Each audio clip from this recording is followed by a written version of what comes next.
If you're a growing startup working on a mobile app or a SaaS product, listen up. I've worked with 30 companies in the tech space and more than 400 through workshops and mentorings. A big portion of my experience comes from digital products, including a 4-year stint as a co-founder at an educational mobile app startup, where my main problem was that we were struggling to show enough traction to secure the next stage of investment. That is, until we found the recipe to lower our cost of user acquisition, double our conversion rates, leading to more than doubling our revenue. Today, I'm sharing it all, the good, the bad, the ugly. But most importantly, I am sharing the entire playbook of plays we did to secure the next stage of investment. So if you're struggling with high cost of user acquisition, if you want to improve your conversion rates, if you believe your product has more potential than it's showing, stay tuned. Listen to this, because this is going to help you solve all of those problems and more. Now, before we dive in, here's how it works. In front of me, there is a playbook, a collection of plays that we ran that allowed our marketing to work, which proved critical in securing the next stage of investment. You can use the playbook, the entire playbook, as a step-by-step guide, or you can run single plays to solve specific problems. High cost of user acquisition, run the first play and get it sorted. Can't get users to interview calls, the second play will show you exactly what you need to do to get in touch with them. Converting users costing you too much money, the fourth play will help you acquire users 10 times cheaper. Best of all of it is free. You can download it from the link in the description. And not just that, you can also apply for an audit. During the audit, I look at what drives your growth.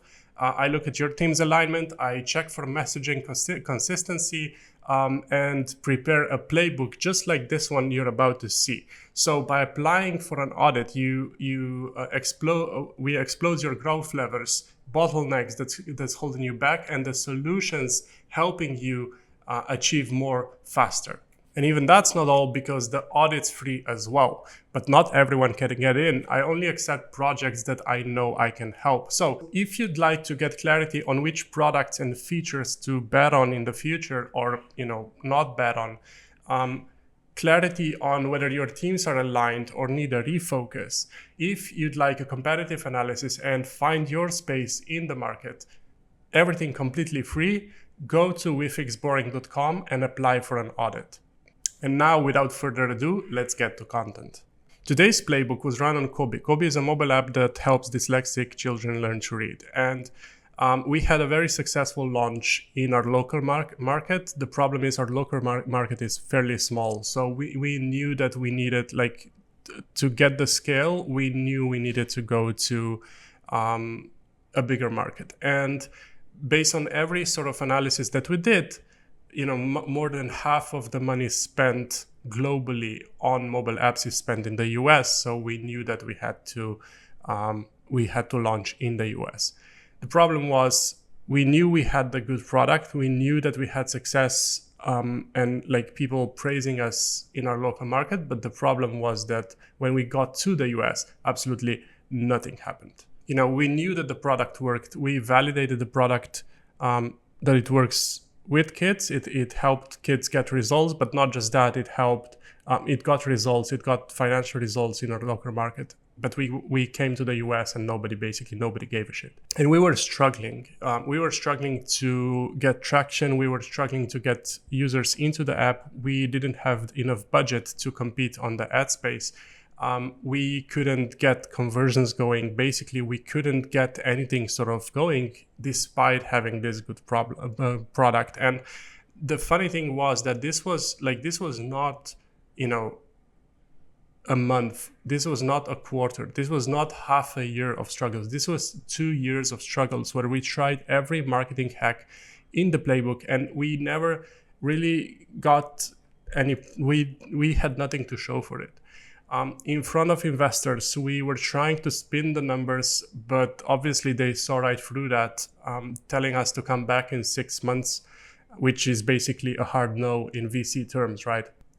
People were telling us we had a marketing problem. Mentors were telling us we had a sales problem. We didn't. We had a positioning problem. Now, after repositioning the product, things started looking up, right? We managed to lower the cost of user acquisition by 52%, doubling our conversion rates as well.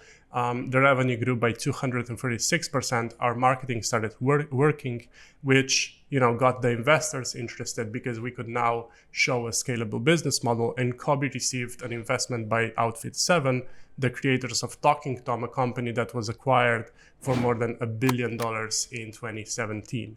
So we went from a struggling mobile app to a funded startup. And here are the exact steps, exact plays we did to get our marketing to work and convince the investors. Our first problem was that we simply didn't know enough about our customers. Sure, we knew some things, but we didn't know the important pieces. It's really difficult at that stage. It's really difficult to know whether you have enough information about the clients, about their behavior, about how they buy, about why they buy, about how they look at the problem.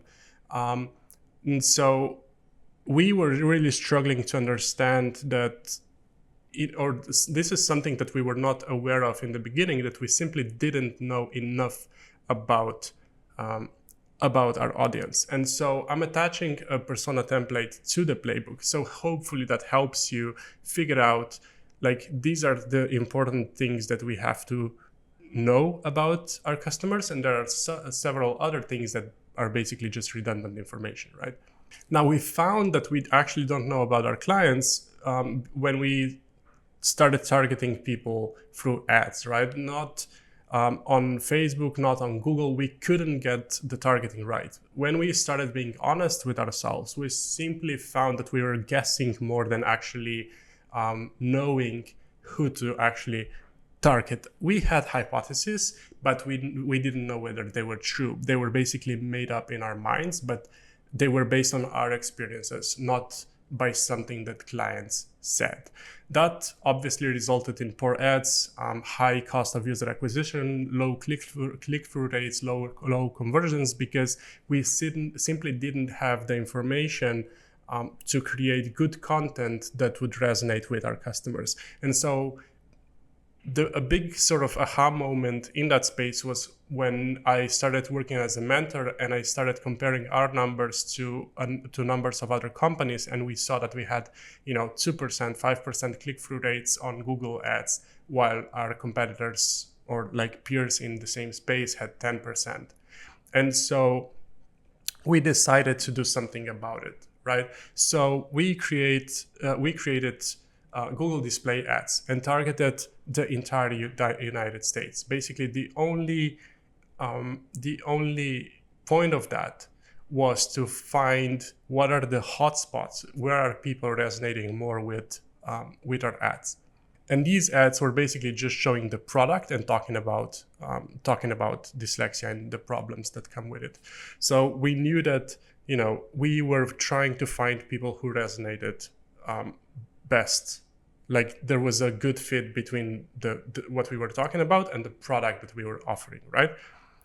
Obviously, you can't run that, like, you can't run successful campaigns across the entire United States. So basically what we did was we analyzed and found five states that were performing best in our ads. From there, we went to 5 cities, and from cities, we went to zip codes, and then we analyzed those zip codes through a website called niche.com. And niche.com is a really, really great website that gives you insight into the demographics of certain areas. And so when we were looking at the places, the zip codes, the districts that resonated best with our audience responded to what we were doing, we found an interesting thing. And we found a pattern that showed us that people who resonated best were actually people who lived in districts that had really poor educational, public educational schools and had good private schools. And so what we found later on was that these people saw that this dyslexia problem can be solved if you have enough money, and our solution, our product, was basically the cheaper version of that. So they were aware of the problem, and that's why it resonated with our product. But that now gave us an audience we could actually target very, very specifically. By the way, if you know someone that needs to better understand the audience, do share this video with them. And while you're at it, like, subscribe to get more of videos like this in your feed. I'm doing a lot more of these in the future. But basically, this play gave us the exact audience that we needed to target, because we now knew like who our primary audience is, right? Now we knew who the audience is, but what we didn't know was, what their behavior is like. How do they buy? Why do they buy? What can we offer them? So we wanted to get, like, every time you read a book, or I read a book at that point, the book would say something like, if you don't know who the customers are, you need to talk to them. You need to get in touch with them. The problem was, every time we tried to do that, nobody really cared. Nobody came to our calls. We couldn't get them. We couldn't get them on calls, and so we couldn't interview them. Now that meant that we couldn't really target them. We couldn't really get to know them. We didn't know what kind of content we should produce for them, and we didn't know, where do they spend time? What do they read? What do they listen to? What do they see? Like, we basically just needed to get more information, and we couldn't get anyone to give us 30 minutes of their time, even when we're offering like $50 for an interview. Like any sort of rewards, nothing really worked. Our customers actually started responding, and we managed to get them on calls when we finally figured out that we need to give them what they want.